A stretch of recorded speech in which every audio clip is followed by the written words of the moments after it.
Coronavirus is a beauty industry disruption like nothing we've ever seen.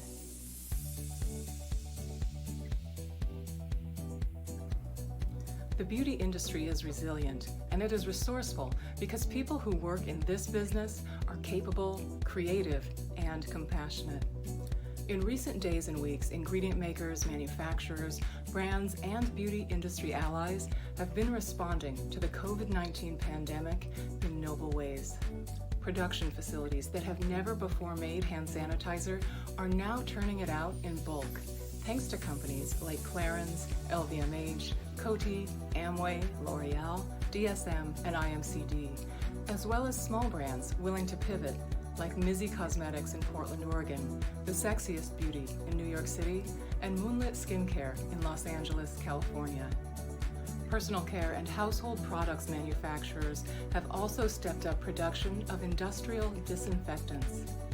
And global companies like Avon are donating soap to help keep people's hands clean and, in turn, minimize the spread of the virus. The beauty industry is sharing masks and other protective equipment on hand at various facilities for everyday use in R&D labs, clinical testing facilities, and other sanitary sites. They are sharing this equipment now with medical professionals who find their own backstocks running low. Beauty brands and companies of every size, from those owned and operated by a solitary entrepreneur to those in business at the multinational corporate level, are raising monies to fund the various groups and organizations treating the sick and supporting the efforts that will get us through this crisis.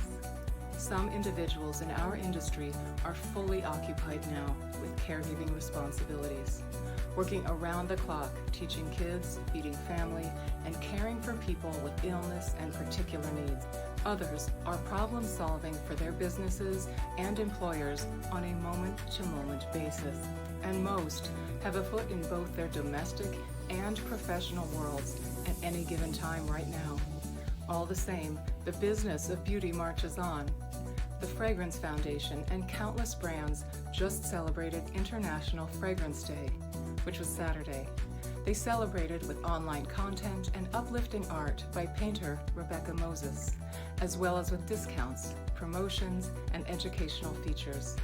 Ambitious beauty brands and service professionals accustomed to working in spas and salons have taken their services online, offering live video consultations and tutorials that customers can connect with while they stay home.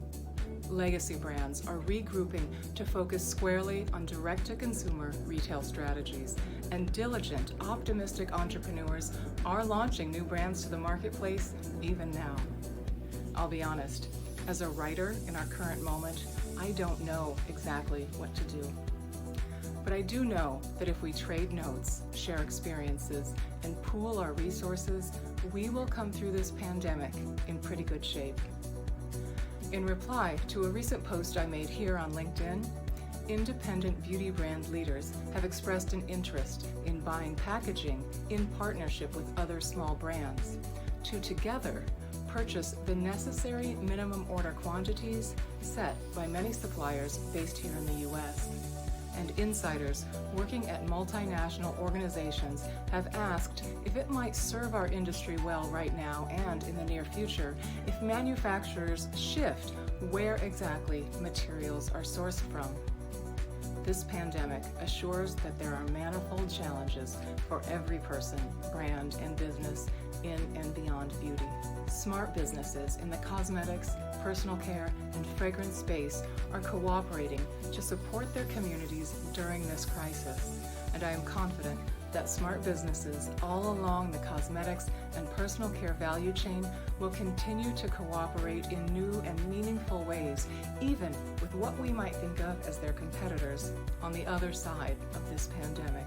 And consumer trust of the beauty industry at large is up.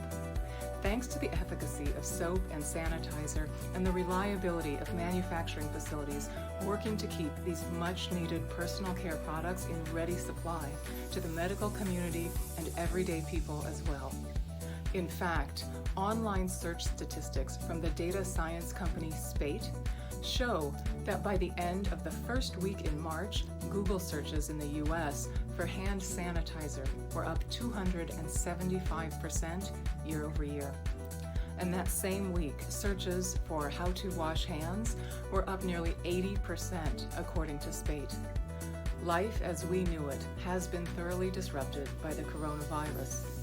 Nonetheless, beauty is a very human endeavor, and perhaps now, more than ever, we are in it together.